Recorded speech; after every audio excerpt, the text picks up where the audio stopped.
The waterfall had roared for 1,000 years before anyone thought to look behind it. It did not invite looking. It commanded attention the way a fire does, or a storm pulling the eye forward, holding it there, filling the ears until there was no room left for anything else. The water came off the cliff face in a single curtain, 60 feet of unbroken white, and hit the pool below with a force that could be felt in the chest from 30 yards away.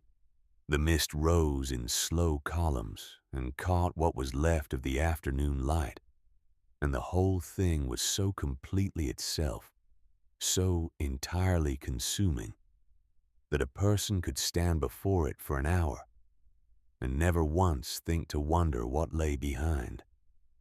But Wren Calloway was not most people. She had spent her whole life noticing the things that other people walked past. It was not a gift she had chosen or cultivated. It was simply how she was made, the way some people hear a wrong note in a melody while others only hear the song. She noticed the gap in the cliff face behind the falling water on the first evening they camped above the gorge, when the light was low and the fire had just caught, and Silas was still sorting the gear from the wagon. She saw it the way you see something that has been there, all along quietly waiting for the right pair of eyes. She did not say anything immediately. She sat with it the way she sat with most things, turned it over, looked again. By the time Silas came and sat beside her with 2 cups of coffee, she had already decided she was going to find out what it was. Her name before she married was Wren Aldgate, and she had grown up in a succession of other people's houses. Her father died when she was 6, a riding accident on a hired farm in eastern Kansas. And after that, her mother moved them from one relative's home to the next, never staying long enough to unpack everything, always sleeping in rooms that belonged to someone else, eating at tables where the rhythms and the rules were already established before they arrived. Wren learned early how to read a room, how to understand the unspoken arrangements of a household, how to be present without imposing. She learned to observe before she spoke, to look before she touched, to understand the shape of a thing before she tried to name it. She was not unhappy. That was the part that people sometimes got wrong when she told pieces of this story. She had not been unhappy. She had simply been waiting without knowing quite what she was waiting for, in the quiet and practical way of someone who has learned that patience is not the same as resignation. She met Silas Calloway at a church gathering in a town called Millhaven in the autumn of her 22nd year. He was taller than she expected from across the room, and quieter than she expected when she got closer. He had the hands of someone who worked with them daily, and the eyes of someone who thought carefully before speaking. They talked for a long time that evening about nothing in particular, and when she went home that night, she could not have told you precisely what they had discussed, only that she had felt for the first time, in as long as she could remember, that she was standing exactly where she was supposed to be. They were married 18 months later, after Silas had saved enough to feel he was bringing her something real. He was 25 when they married. She was 23. Neither of them had much, but Silas had always found steady work, and Wren had always found a way to make steady work go further than it should have. And between the two of them, there was a kind of practical optimism that neither could have manufactured alone. For 2 years after the wedding, they lived in the foreman's cottage on the Delwood Ranch east of Granton, Colorado, where Silas had worked since before they married. The work was honest, and the pay was just enough. And the cottage was small, but it was theirs in the way that matters most. No one else came through the door without asking. Wren planted a kitchen garden along the south wall. She hung curtains she had made herself.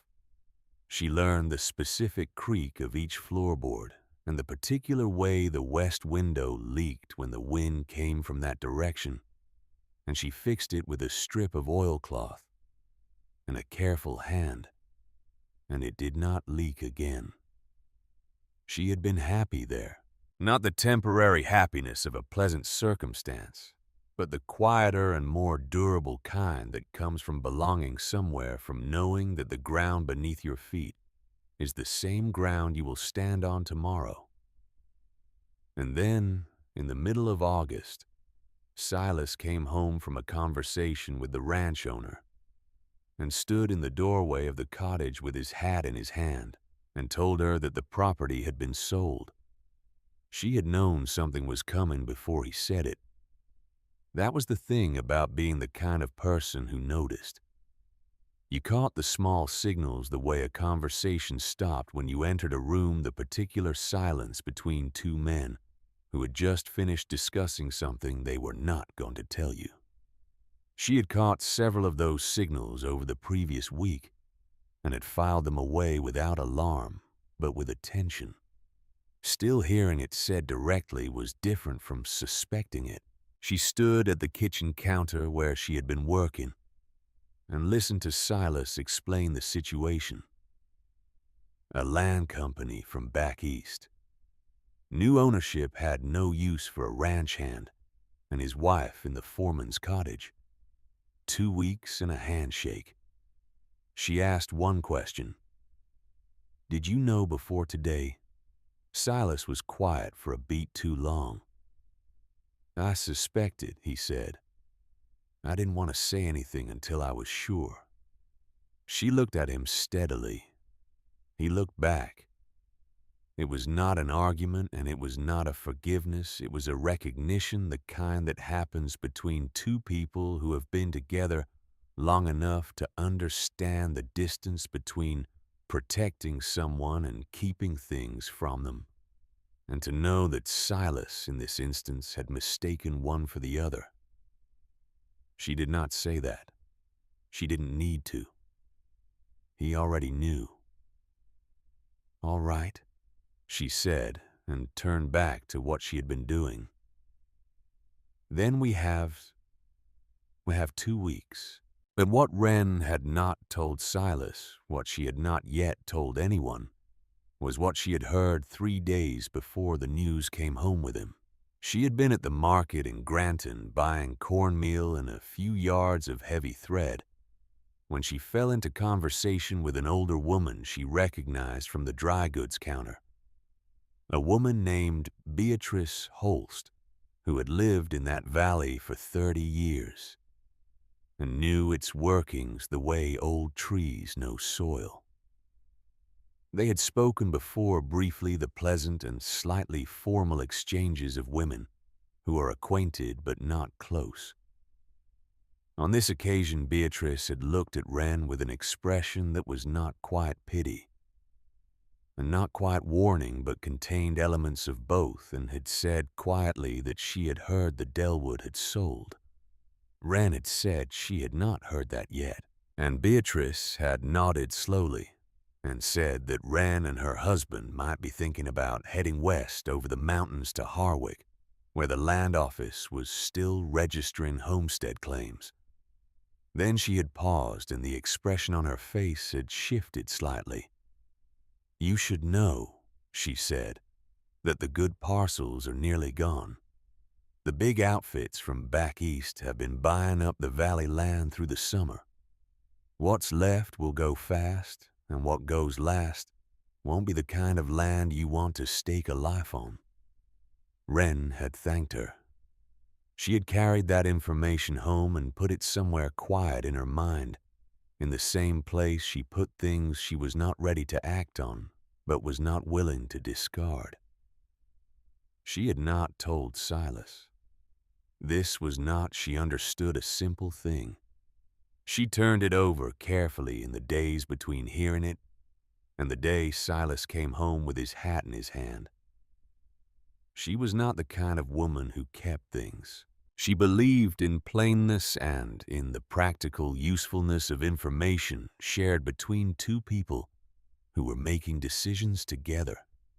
But she had watched Silas carefully in those days before the news came, and she had seen the weight he was already carrying, the conversations he was not repeating, the calculations he was running behind his eyes, the deliberate steadiness of a man who is holding himself very carefully because he does not trust what might happen if he puts anything else down. She made a decision that felt less like deception and more like mercy. There would be a moment to tell him, but the moment had to be right. The plan, when they made it together after the news was out, was straightforward enough.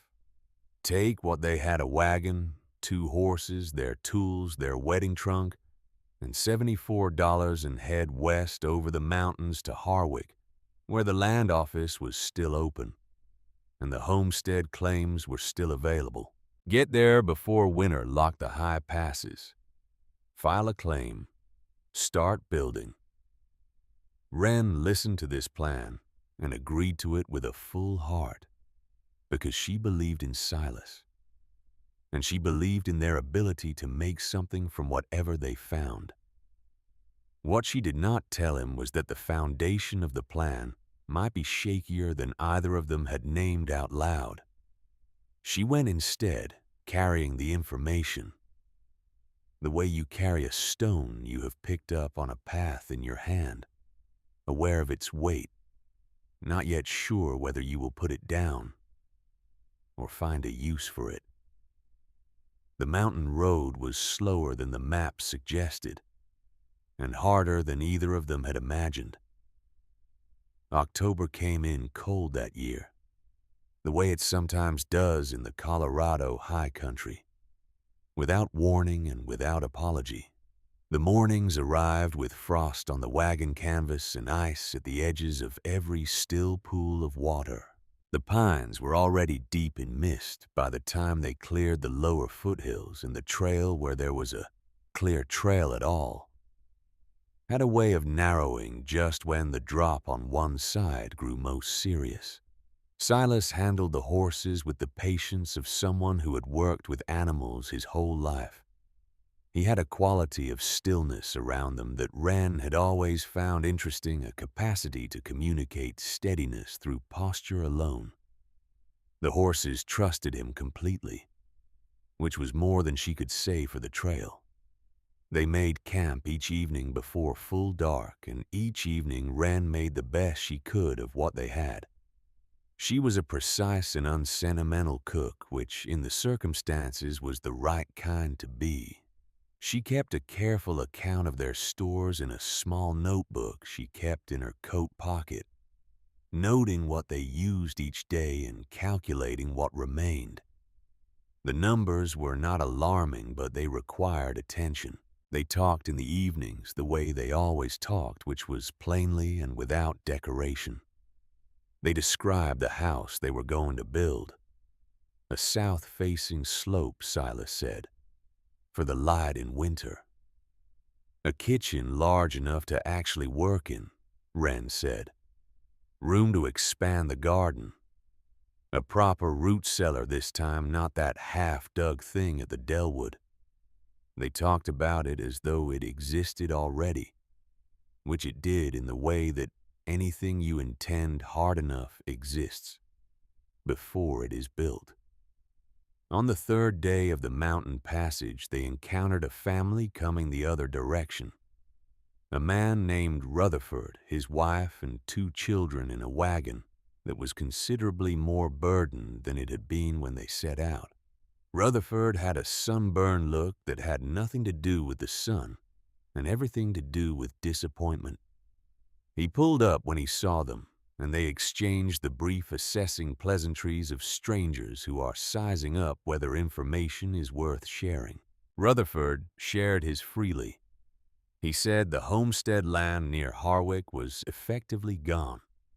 The valley parcels had been bought through the summer by a consortium out of Cincinnati, and what remained was either already filed by local families or sitting too high and rocky to be worth the proving.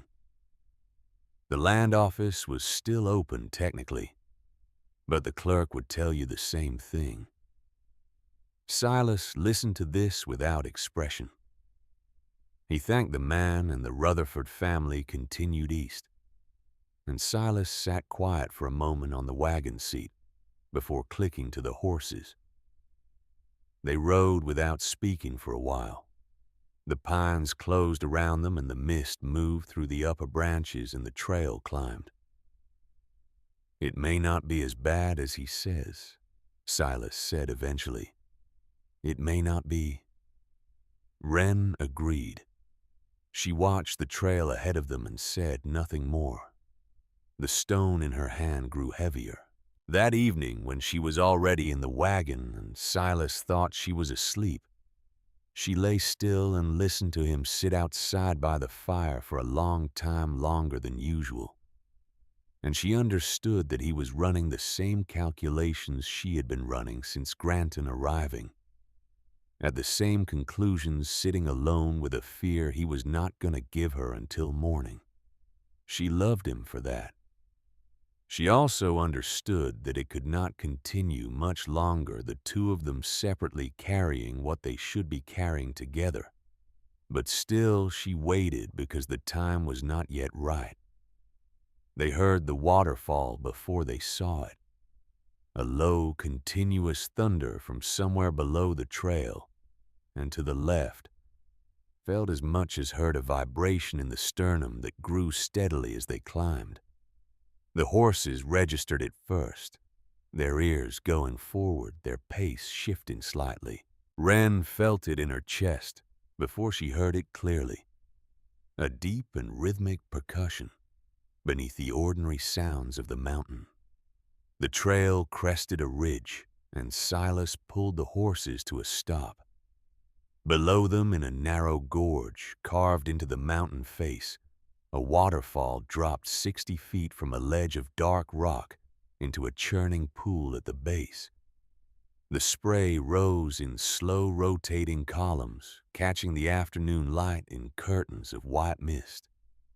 The cliff face behind the falling water was dark and wet, and close the rock folded in layers that had taken 10,000 years to arrange themselves the way they stood now. The pool at the base was a deep, cold green, perfectly still at its edges despite the violence of the water hitting its center. It was, Wren thought, the most extravagant and unnecessary thing she had seen in a very long time. The mountains were full of beautiful things, but they were usually the practical sort of beautiful, useful vistas. Timber stands, well-watered meadows. This was something else. This was beauty for its own sake, excessive and indifferent, making no argument for itself. Silas said, "We should push on while the light holds." Wren said, "We camp here tonight." He looked at her. She was already looking at the gorge, her eyes working over the cliff face, the way they always worked over things she was serious about. He held the horses steady, and after a moment said, "All right." They made their camp on a flat shelf of rock above the gorge, sheltered on two sides by a granite outcrop that broke the wind. Silas built the fire while Wren prepared what there was to eat, and after supper they sat together in the warmth of it and listened to the waterfall fill the evening. It was Wren who first spoke about what she saw. "There's a gap in the rock behind the water," she said. She was leaning forward slightly, her elbows on her knees, her eyes fixed on the cliff face across the gorge. "I've been watching it since we sat down. It's not shadow. There's a seam there." Silas looked across the gorge. The light was going fast, and the mist from the waterfall obscured the cliff face in irregular intervals. He studied it for a long moment. Could be the cliff face, he said, the way the layers fold. It could be, Wren said, but it doesn't move the way the rest of the cliff face moves when the mist shifts. Something in there is holding still. Silas was quiet. He looked at it again. Dark already. He said, "We'd have to cross down to the pool to get close enough to tell." "I know that," she said. "I'm not saying tonight." She said nothing more about it. She banked the fire before turning in the way she always did. But she lay awake in the wagon for a long time, looking up at the canvas and listening to the waterfall's steady conversation with the rock below. And she thought about the seam in the cliff face and what it might mean and what it might hold, and whether she was right about what she had seen.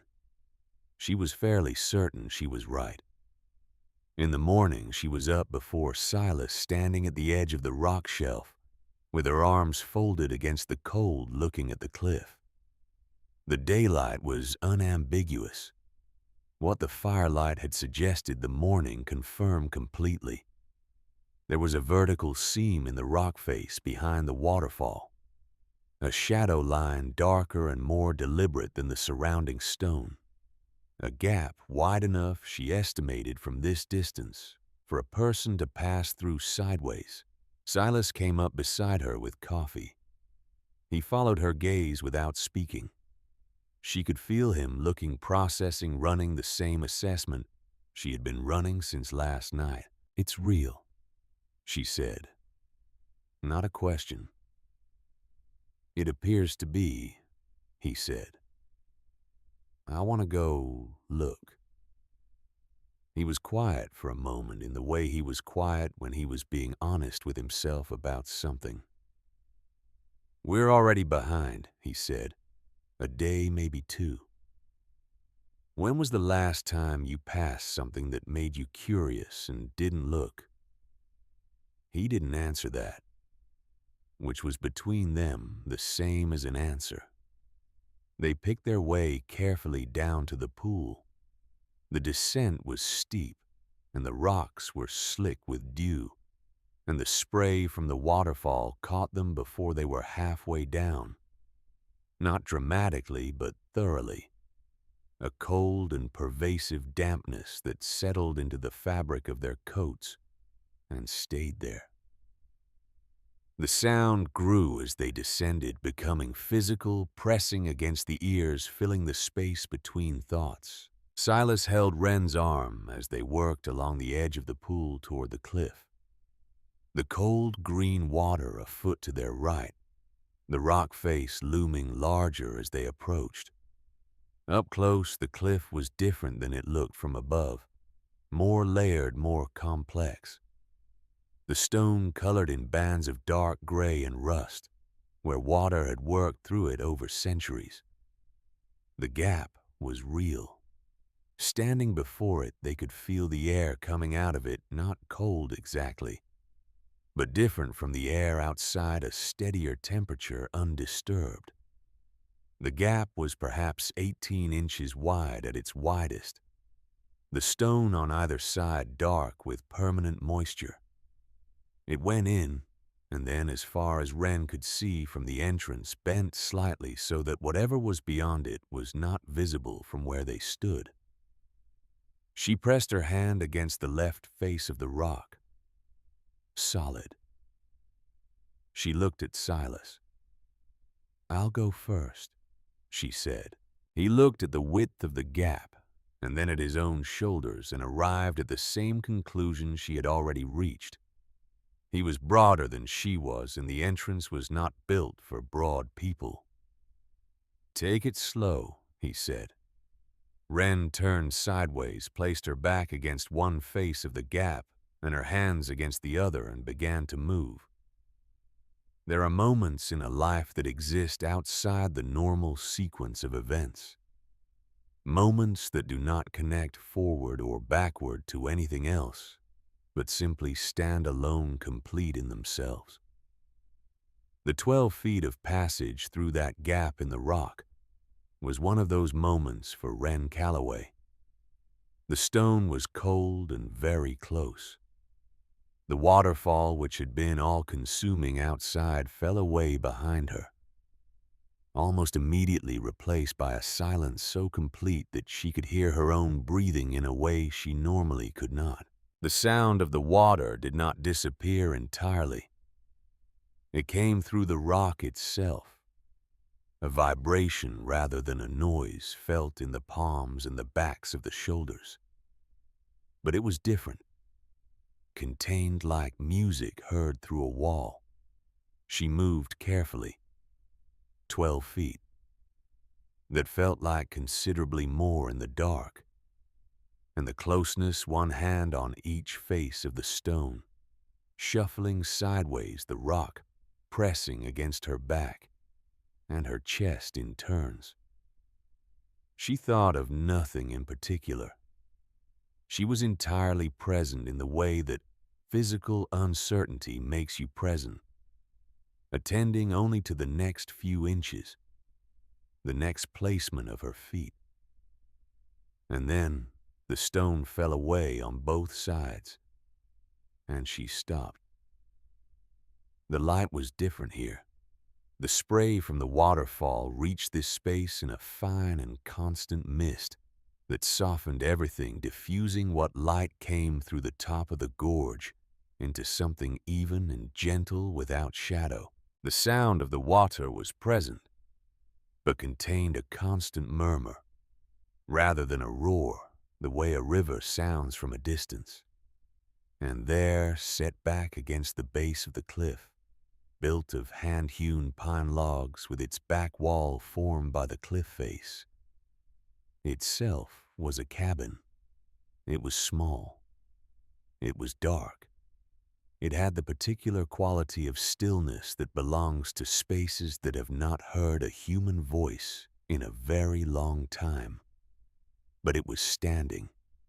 The walls were upright, the roof line was true, and the door was closed. Wren stood very still and looked at it.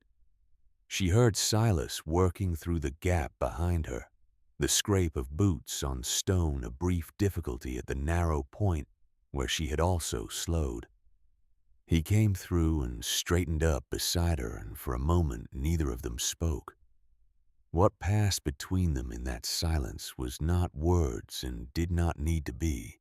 It was of the category of things that exist between two people who have been through enough together to have developed a language beneath language, a communication of recognition of shared weight, of the particular seriousness that accompanies something neither of them had any framework for yet. Silas put his hand on her arm. She did not step back or step forward. She simply stood there and looked at the cabin in the mist-softened light and felt something opening in her chest that she did not have a name for immediately, and understood later was hope of a very specific and precise variety. Not the vague hope of wanting things to be better, but the sharp and almost frightening hope that comes from seeing something actual in front of you. Silas walked the perimeter of the cabin the way he walked any structure he was assessing slowly, with his hands on the logs, pressing at corners, looking up at the eave line. He had learned construction from a man in Oklahoma who believed that buildings told the truth if you listened to them properly, and he had internalized that belief completely. He moved around the cabin's exterior without speaking his face in the expression of concentrated quiet he wore when he was genuinely interested in something. Wren let him work. She stood in the center of the sheltered space and looked around her properly for the first time. The area behind the waterfall was larger than it appeared from the passage. The cliff face curved slightly on both sides, creating a natural courtyard perhaps 40 feet across, and deep the waterfall forming the fourth wall. a wall of white noise and mist that was also somehow the most beautiful wall she had ever seen. The ground was uneven but solid, a mix of flat rock and packed earth. Along the eastern edge, where the gorge wall receded, she could see the ground leveling into what might, in better light and better seasons, be a workable flat of soil. Tall pines grew along that eastern edge, the kind that grew in sheltered places and grew slowly, and therefore grew well. Silas came back around to where she was standing. "She's sound," he said. "Needs work on the roof. A section near the north eave has lifted. South wall wants re-chinking, but the bones are good. Whoever built this knew what they were doing." "How old?" Wren asked.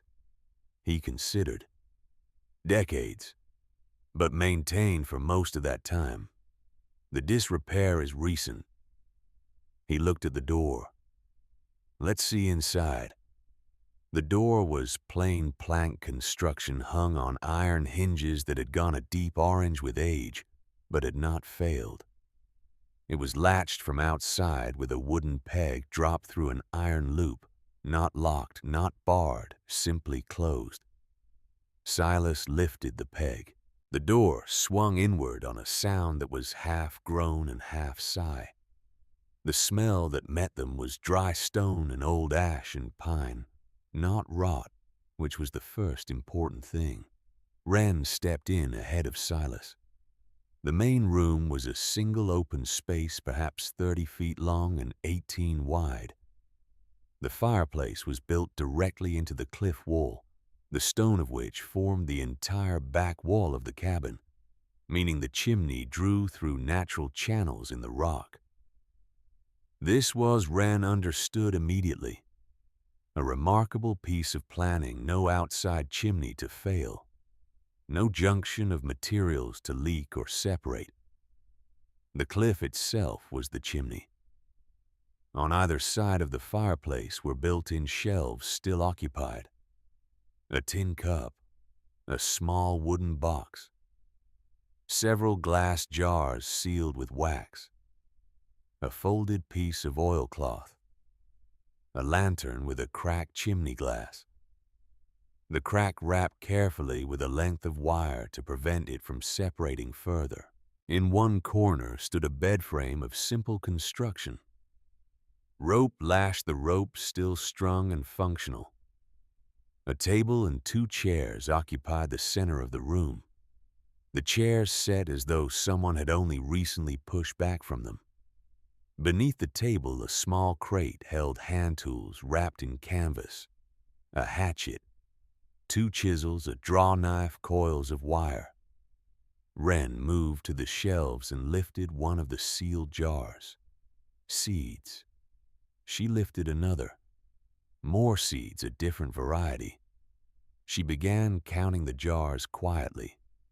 7 in all, each sealed carefully with a layer of wax that had been applied with attention, not hastily. She lifted the folded oilcloth. Beneath it was a folded piece of paper. She held it for a moment without opening it, looking at what was written on the outside in an old-fashioned and deliberate hand. The letters were formed with care, as though the writer had wanted them to last. "To whoever finds this place and enters with honest intent." Silas had crouched at the fireplace and was looking up the draw. "It's clear," he said with something close to wonder in his voice. A fireplace that had sat untended for years, and the draw was still clear. "Silas." He turned. She held up the paper.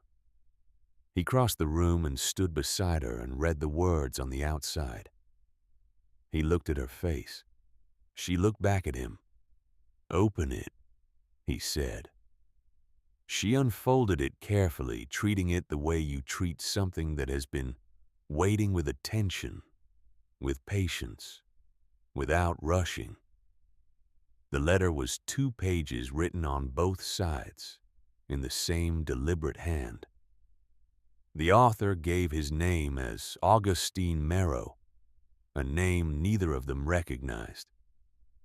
He wrote that he had built this cabin in 1861, in the years before the war reached West, when he had come out from Pennsylvania alone as a younger man, with nothing but a set of tools and the willingness to use them until something worth having appeared. He had found this place by accident. He wrote sheltering from a storm beside the pool at the base of the waterfall, and had seen the gap in the rock. He had gone through it out of nothing more than a refusal to let a mystery stand unanswered. What he found on the other side had changed the direction of his life entirely. He had lived here for more than 20 years, he wrote. The location had proved over time to be remarkable, sheltered from wind by the cliff on 3 sides, watered by a spring that fed directly into the cabin through a carved stone channel, protected from the worst of the mountain winters by the thermal mass of the rock. He had been happy here. He wrote in the way that a man who asks very little of the world and receives a great deal from silence can be happy. But he had grown old. His knees had given way in the manner of knees that have spent decades in mountain country. He could no longer keep the place properly. He had no children and no family remaining who would come.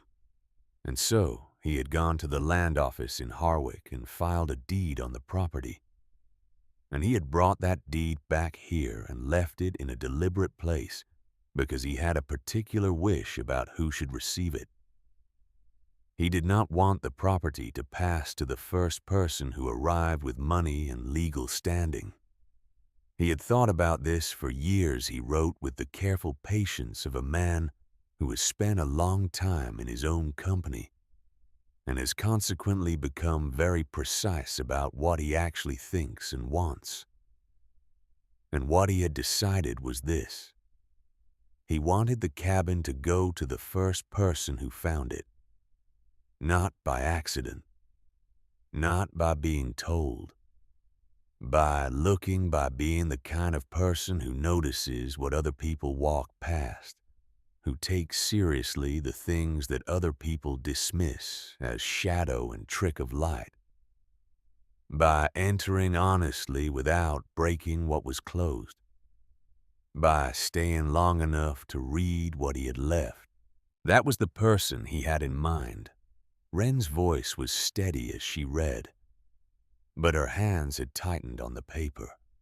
Merrow went on. The deed was properly drawn and witnessed by the Harwick Land Office, he wrote.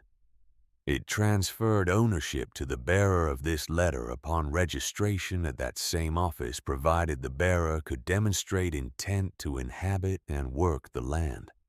The taxes on the property had been paid forward at the time of filing. He asked only one thing of whoever received the place, that they care for it the way it had cared for him. And then he closed. You are standing in a good house. The spring does not fail. The soil in the sheltered flat to the east grows kitchen crops without much coaxing. I have left what I could. The rest you will find yourself. I hope you are young. I hope you are not alone. I hope this place gives you what it gave me, which was time enough to know what matters. A Merrow Wren folded the letter. The silence that followed was the particular kind that comes after something enormous, when the mind needs a moment to rearrange itself around a new fact. There's a deed, Silas said. Not quite a question. Wren unfolded the second page. It was heavier paper, formal in its layout, with 2 signatures below the transfer language and a date autumn of 1883. 6 years ago.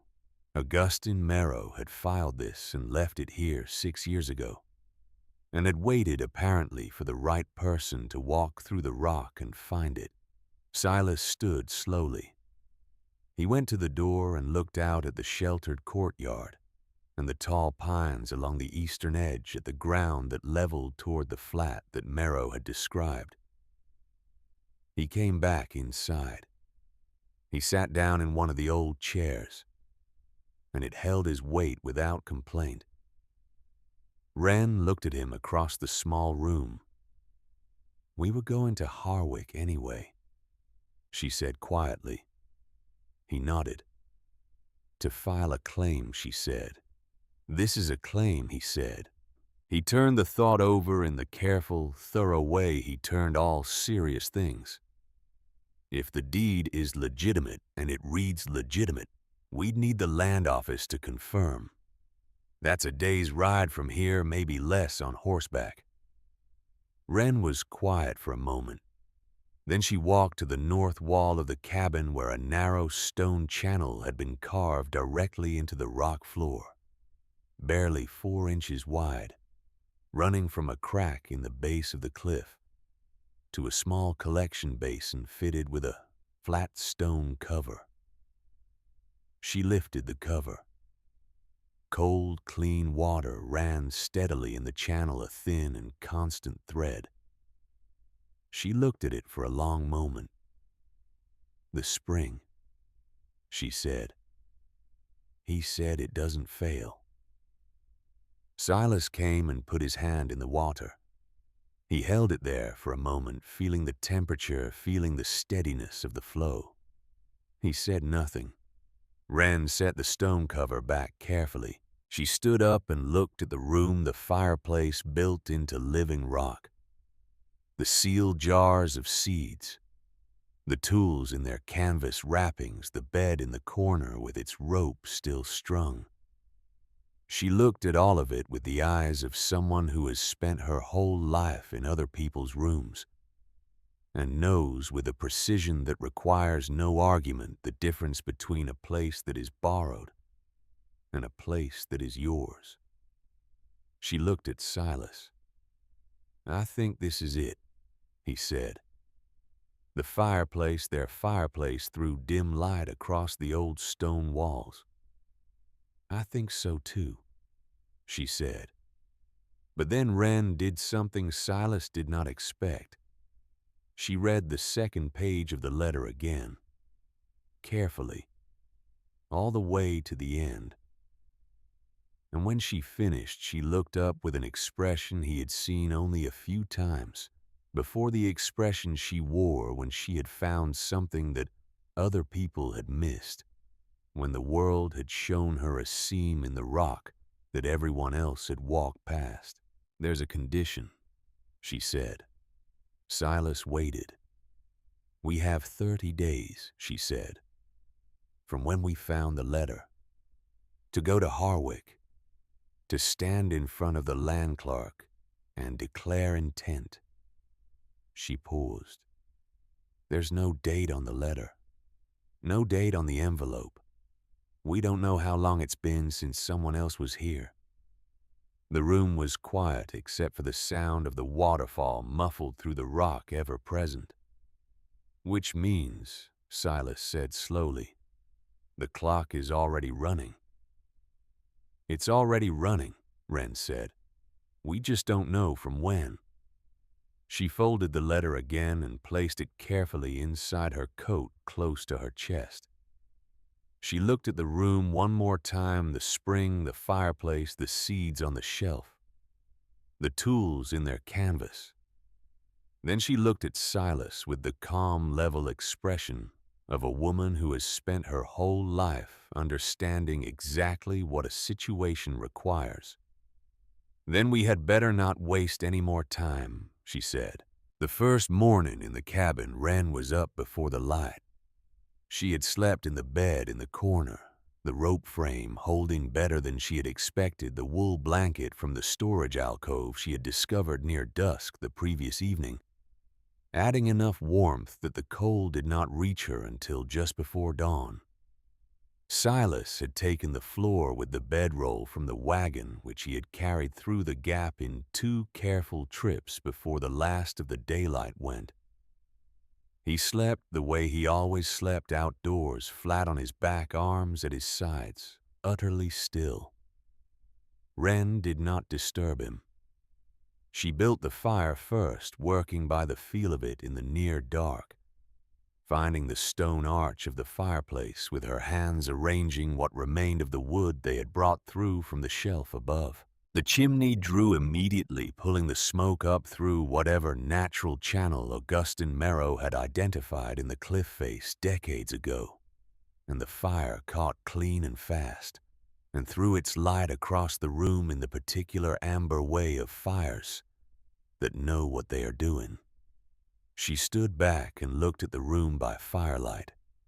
It looked different than it had the evening before, less like a discovery and more like a fact. The walls were still. The ceiling log was still above her, water-stained in one spot near the north eave, but otherwise solid. The shelves held their jars of seeds and their tin cup and their lantern with its cracked and wire-wrapped chimney glass. The tools sat in the crate under the table. The stone channel carried its thin, steady thread of cold water to the basin near the north wall. Everything was where it had been. Everything was waiting. Wren took out her small notebook and sat by the fire and began making a list. She was not by temperament a person who found disorder comfortable. Disorder was not the same as difficulty. She had no objection to difficulty, had in fact spent most of her life making peace with it. But disorder, the kind that came from not knowing what needed doing and in what order, was something she addressed as quickly as possible. The list was her first act of ownership more than anything she had said or felt the evening before. She wrote roof north eave section, south wall chinking, water channel inspect full length, firewood immediate, inventory all stores, assess flat to the east. Then she added at the bottom Harwick, and beneath that underlined once how many days. She woke Silas at full light. He sat up and took the situation in the way he always took new situations, quietly, completely, without the groggy confusion that some people carry out of sleep. He looked at the fire, at the light coming through the two small windows, at Wren sitting across the room with her notebook and a cup of water heated on the hearthstone. "What time?" he said. "Early," she said, "but we have work." He stood up and she handed him the list. He read it standing, one hand resting on the table that had been Augustin Merrow's table, his eyes moving down the items in order. When he finished, he looked at her and said, "Harwick first. Work first," she said. "We need to be able to tell them what we've done. An empty claim is a weak claim. 4 days of work, then, Harwick." He considered this and found nothing wrong with it. "The roof first, then," he said, "before any more weather comes in." "The roof first," she agreed. The roof took most of the first day. The problem was exactly what it appeared to be. From ground level, a section of hand-split shingles near the north eave, perhaps 3 feet wide and 2 feet deep, where a branch had come down. At some point you could see where it had struck, could trace the path of impact in the lifted and cracked shingles, and where subsequent seasons of rain and snowmelt had worked through the gap and reached the ceiling log beneath.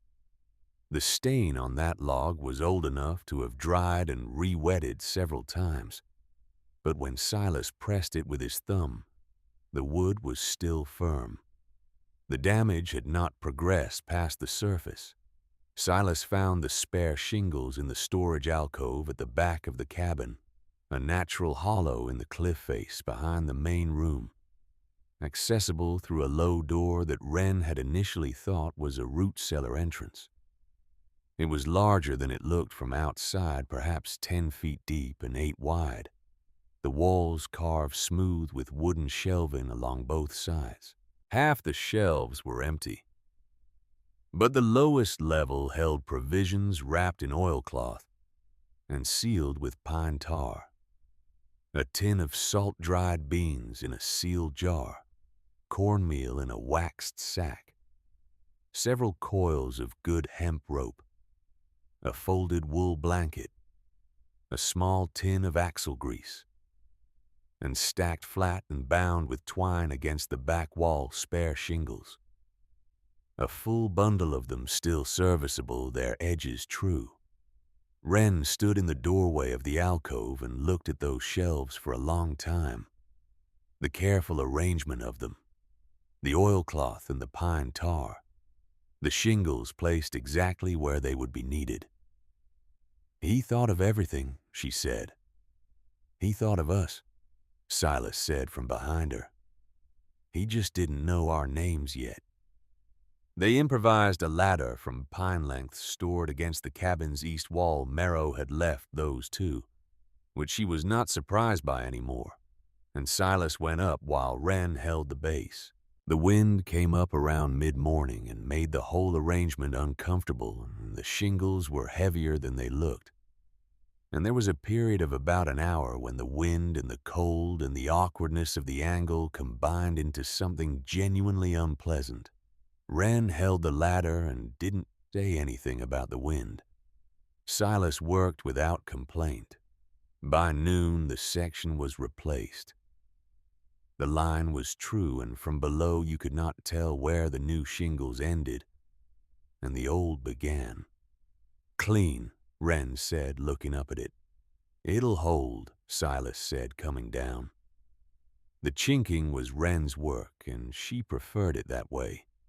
She had done it before at the Delwood, re-chinking the root cellar wall after a wet spring had worked some of the old mixture loose, and she understood its requirements. It was slow and precise and unglamorous and entirely unforgiving of inattention.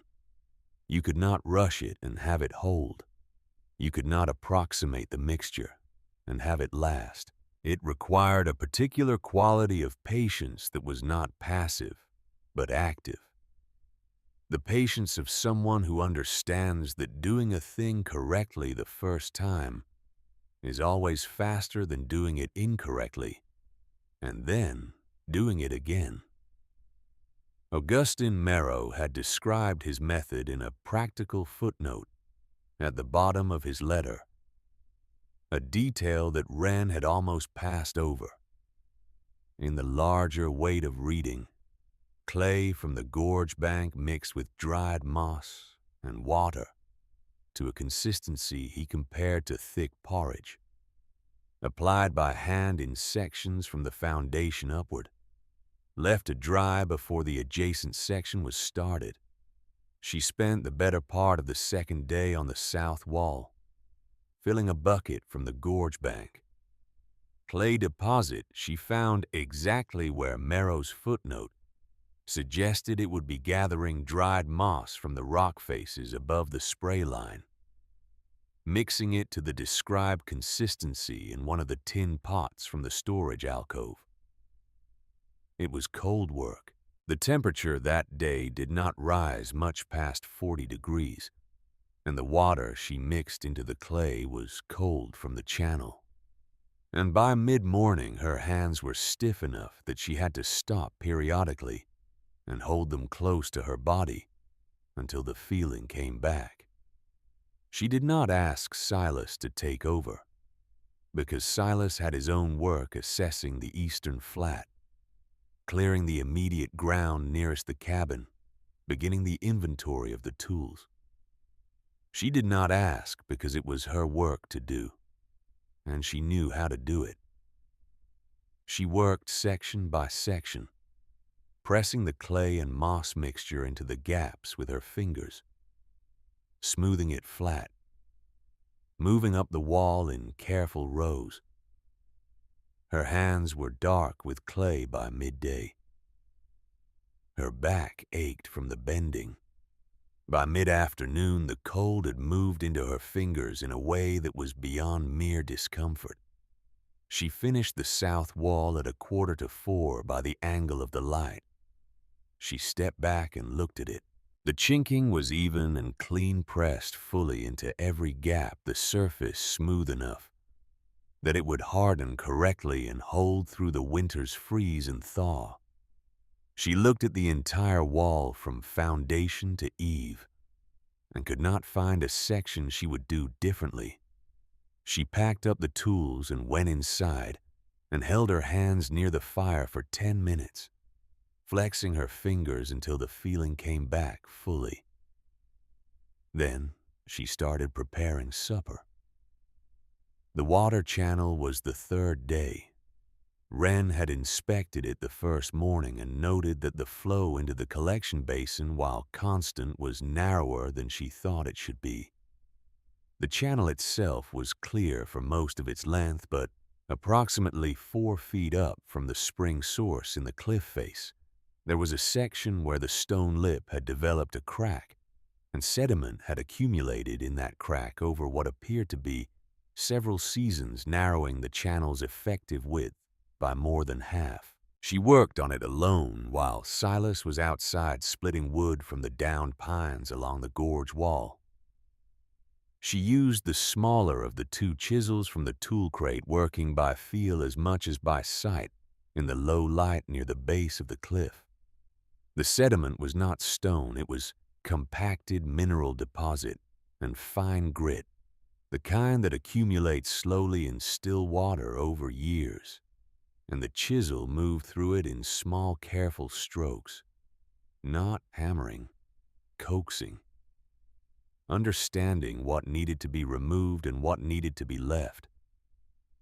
The cold water ran over her fingers constantly as she worked, which was one of the more purely uncomfortable physical experiences of her recent life. And she noted this observation with the detached practicality she brought to most physical discomforts, and continued working. She worked the section in careful stages, clearing a few inches at a time and watching how the flow responded. It responded well. Each stage of clearing produced a measurable increase in the thread of water moving through the channel. And when she cleared the final inch of accumulated material from the cracked section and sat back on her heels and watched the flow in the basin below, very nearly doubled.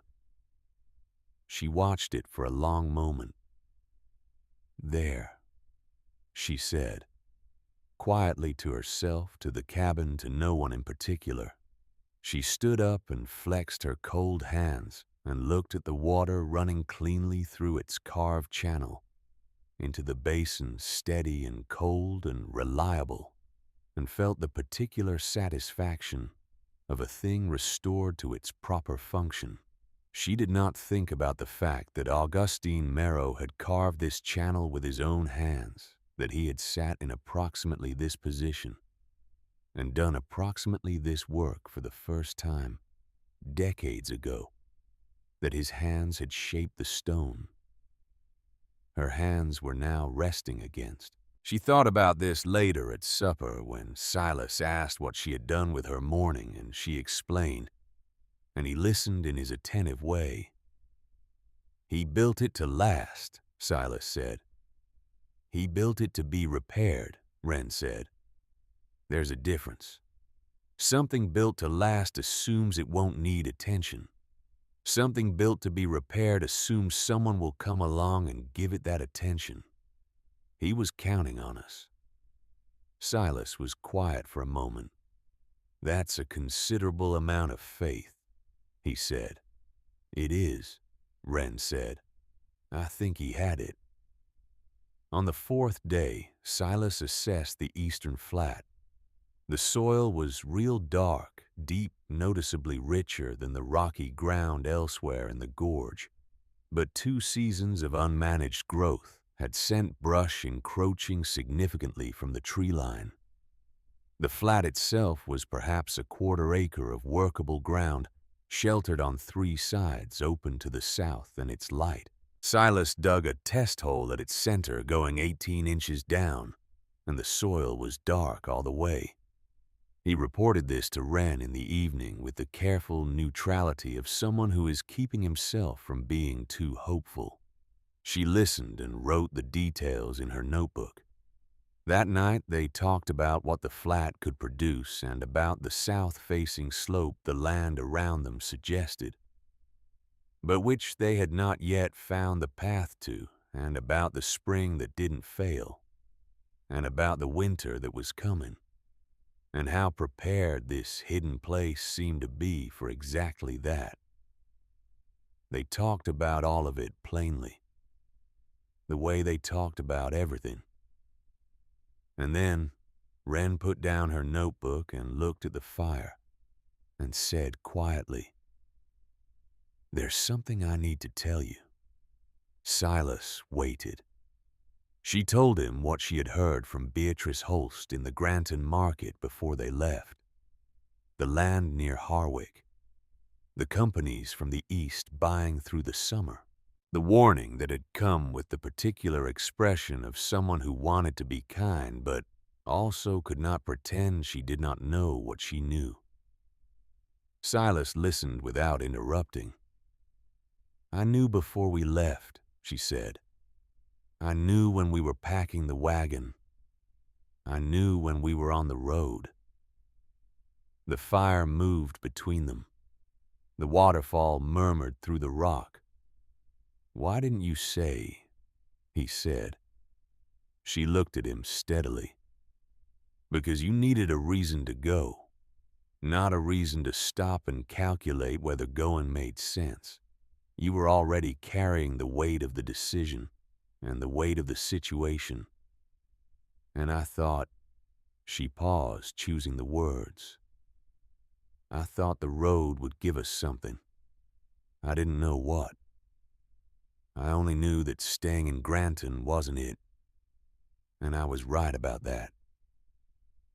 He was quiet for a long time, long enough that the fire settled and needed a piece of wood, and Wren put one on. "You were right," he said finally. "I know," she said. "But I should have told you." "Yes," he said.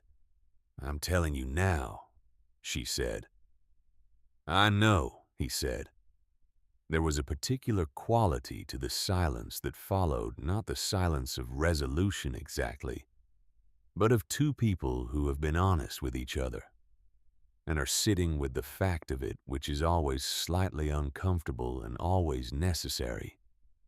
They sat in it without trying to fill it. Then Silas said, "The road gave us this."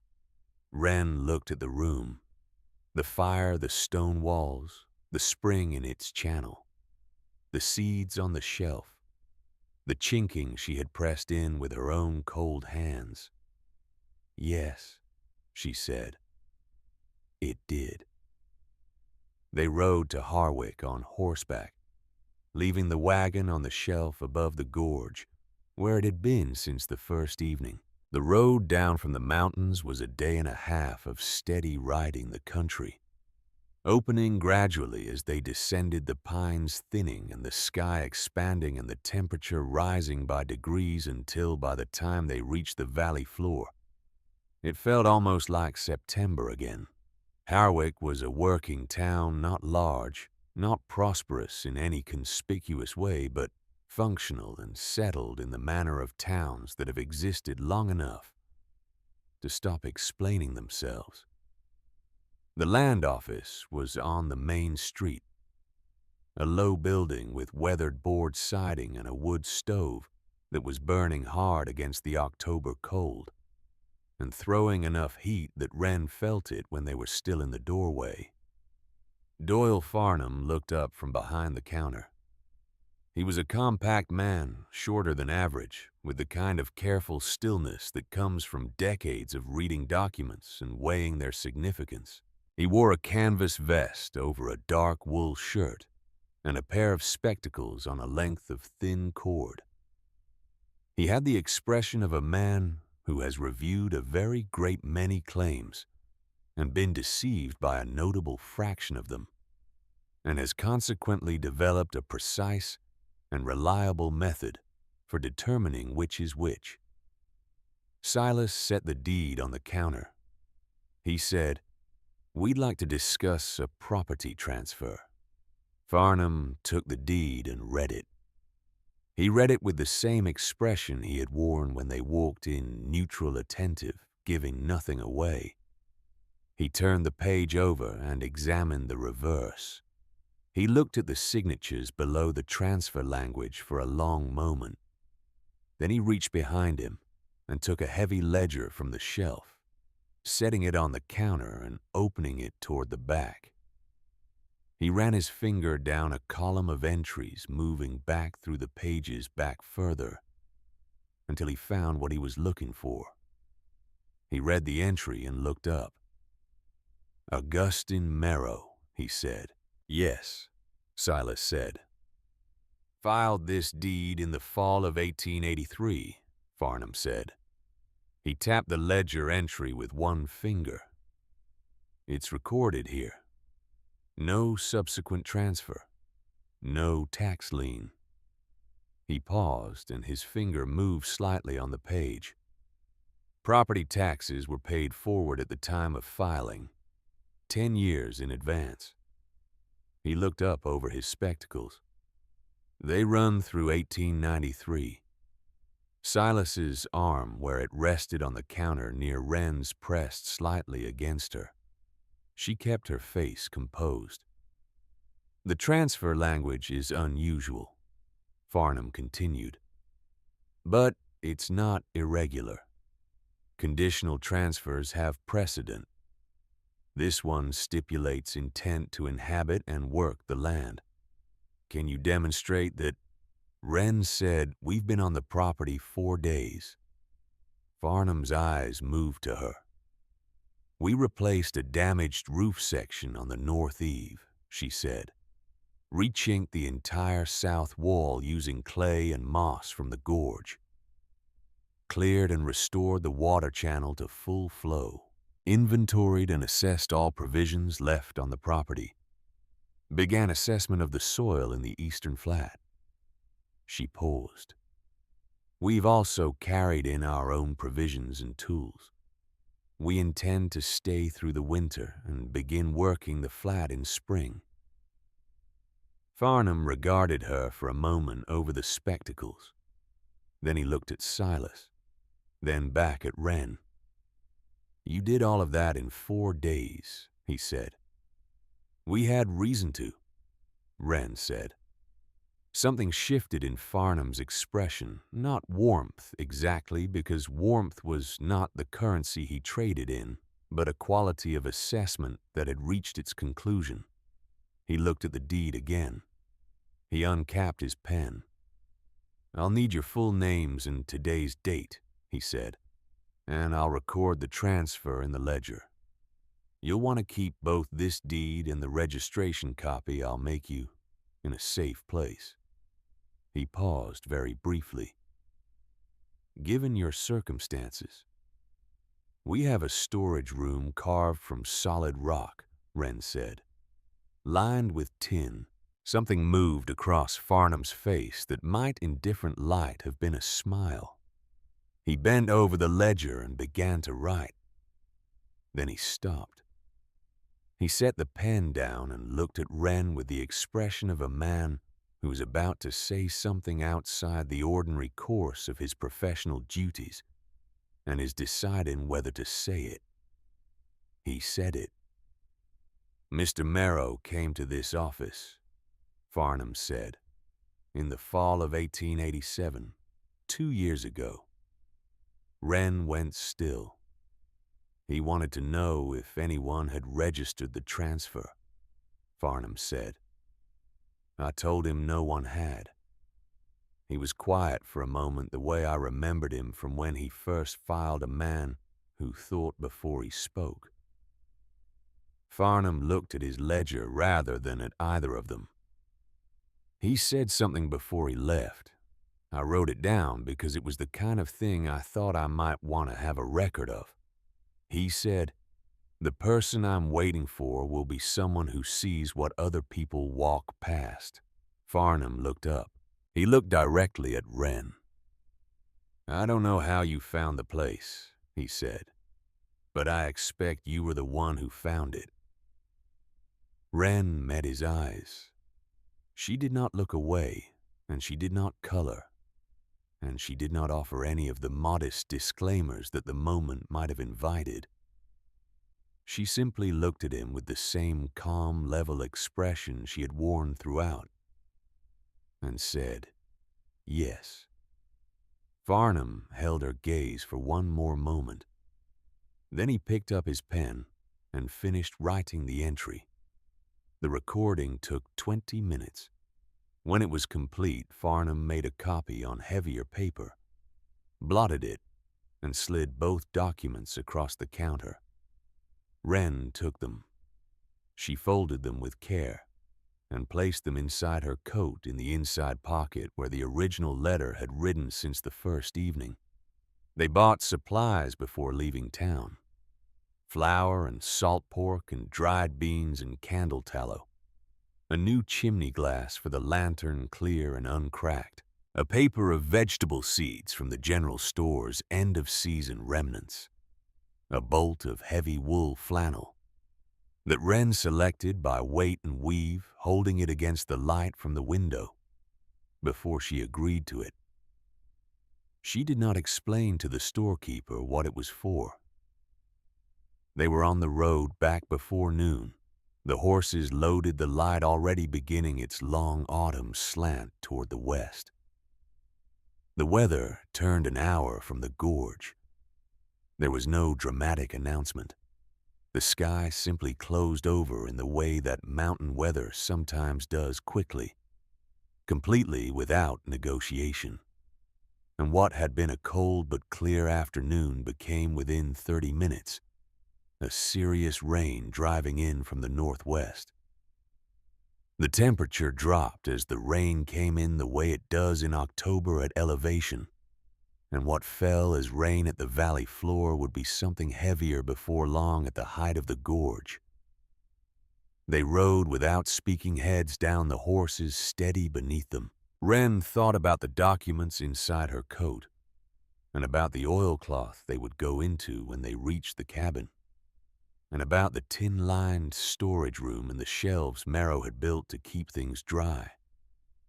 She thought about the fire that was waiting to be lit, and the provisions now in the saddlebags, and the chimney glass that would not be cracked tonight. She thought, too, about what Farnham had said, and she turned it over in her mind, the way she turned things she was not finished with. The person I'm waiting for will be someone who sees what other people walk past. She had seen it.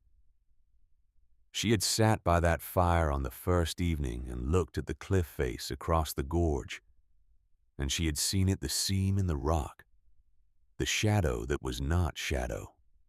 Silas had looked and said it could be the cliff face. She had not argued. She had simply known what she knew and held it until morning. She had done that her whole life, noticed the thing, held the knowledge quietly, moved toward it when the time was right. She had not understood until now that this quality, which she had always thought of simply as paying attention, was something a man could build a plan around. That a man could build a cabin and leave a letter, and pay taxes forward for 10 years, and wait and be right about the person who would eventually come through the rock. The rain was heavy now. The trail in front of them had gone dark with water, and the footing was uncertain.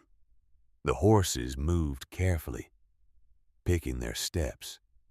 They were within sight of the ridge above the gorge when Silas's horse shifted on a wet section of trail, and Silas corrected and, in correcting, put his own foot wrong on a moss-covered stone at the trail's edge.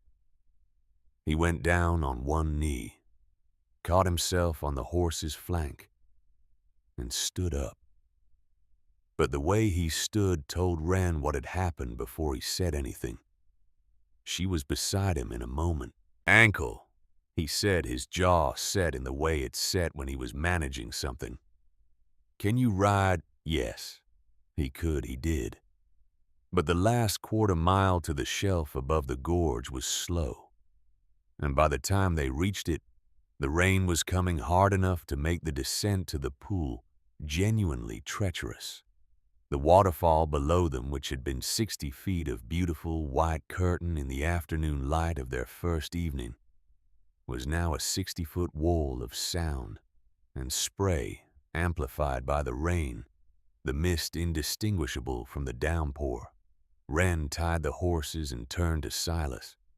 She did not ask whether he could manage the descent. She assessed the situation directly: the slope, the rain, the darkness coming his ankle, the gap in the rock, the fire waiting to be lit. "I'll go first," she said. "You put your hand on my shoulder on the steep section." He did not argue. The descent was slow and unglamorous and wet in the complete and thorough way that cold rain makes everything wet. Wren moved ahead of Silas on the steeper sections and felt his hand on her shoulder, felt the slight irregularity in his weight that told her which steps he was favoring. She did not comment on it. She simply adjusted her pace to his and kept moving. At the pool, they stopped.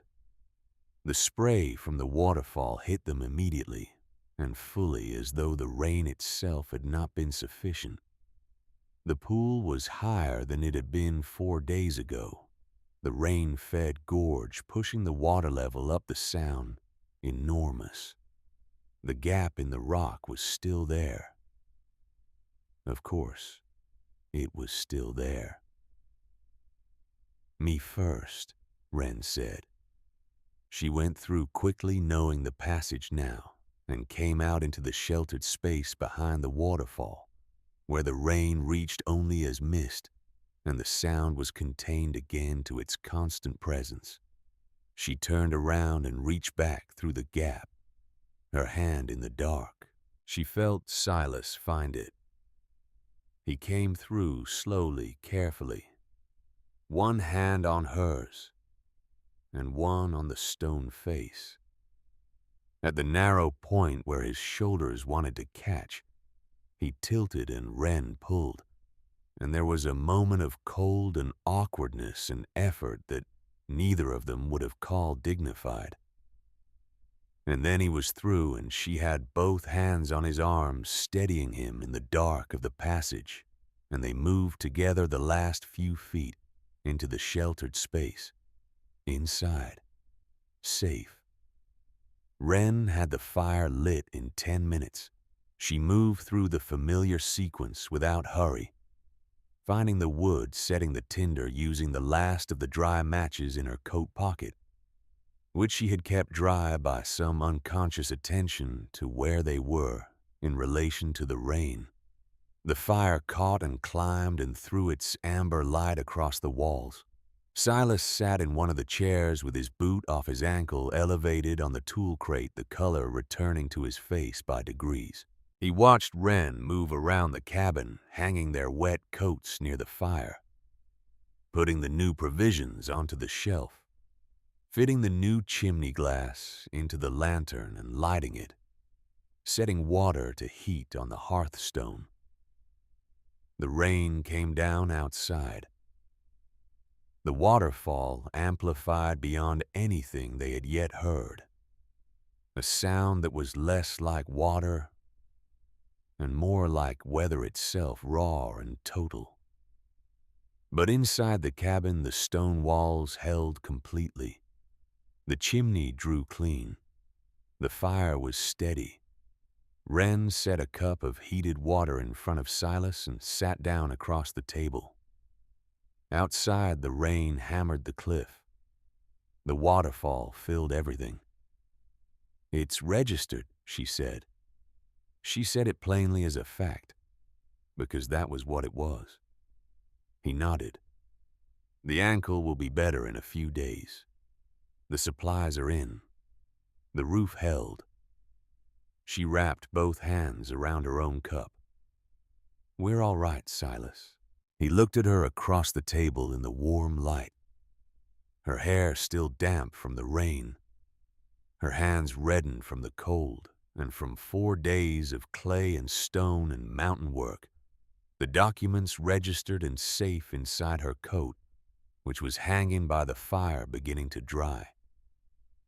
He looked at her with the expression he wore when he was being completely honest about what he saw without reservation. "We are," he said. Later, after the fire was banked and Silas slept, Wren sat alone at the table for a while. She took the registered deed from her coat and unfolded it. She read it in the lamplight. Not the words exactly, she had read it enough times to know those, but the fact of it. The recorded transfer. Farnham's signature. Their names written in his careful hand below the transfer language. Silas and Wren Calloway. Intent declared. Property registered. She folded it again, placed it in the oilcloth, and took it to the storage alcove and set it on the highest shelf. The one she had decided was for things that must not be lost. She stood there in the narrow alcove for a moment in the dark, with the tin-lined walls around her, and the stone above her, and the cliff at her back, solid and permanent, and entirely indifferent to weather. Then she went back to the table and to the lamp, and to the quiet work of being exactly where she was supposed to be. November came in without ceremony. There was no single morning that announced it. Definitively no frost harder than the last, no wind more serious than the ones that had come before. It arrived the way most true things arrive, gradually and then completely. Until one morning Wren woke and built the fire, and looked out through the small window at the light, and understood that something had shifted. The quality of the cold had changed. It had weight to it now, a permanence that the October cold had only threatened. She put another piece of wood on the fire, and stood at the window for a moment looking at the sheltered courtyard through the glass. The spray from the waterfall had frosted overnight on the rock faces nearest the pool, a thin glaze of ice that caught the early light. The tall pines along the eastern edge stood very still. The sky above the gorge was the particular blue of high-altitude winter mornings, deep and clear, and entirely serious. She turned back to the room. It looked different than it had on the first morning when she had stood in this same spot and taken inventory of what was present and what was needed. The differences were not dramatic. They were the differences that accumulate through small daily decisions, each one unremarkable, the sum of them amounting to something that could not be mistaken for anything other than a life in progress. The new chimney glass in the lantern threw a clean, steady light each evening. The flannel curtains she had made from the bolt bought in Harwick cut and hemmed over 2 evenings at the table, using the paper of pins and the needle case from her sewing kit, hung at both windows, and the difference they made in the warmth of the room at night was measurable. Silas had split additional boards from a downed pine in the gorge and built a second shelf beside the fireplace, fitted to match the height of the original. And Wren had arranged their provisions on it with a care that was partly practical and partly something else, the particular attention of a person who understands that the way things are arranged in a space says something true about who lives there. The seeds were on the middle shelf, Augustine Merrow's jars, 7 of them each sealed with wax. Each labeled in his small, deliberate hand, stood alongside the paper packets from the Harwick General Store, the ones Wren had selected from the end-of-season remnants. 2 different sets of things from 2 different times, standing together on the same shelf. She looked at this arrangement each morning and found it correct. The registered deed was on the highest shelf inside its oilcloth, behind a flat piece of granite Silas had fitted as a ledge guard to keep things from sliding. You could not see it from the door. You had to know it was there. Silas's ankle had been tender for 4 days as she had predicted, and then it was not. He bore the limitation with the characteristic silence of a man who finds injury more irritating than painful. And Wren bore the additional hauling those 4 days required firewood from the gorge water from the pool.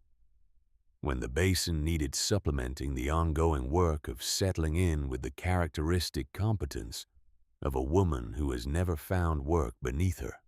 During those 4 days, something passed between them that did not require naming.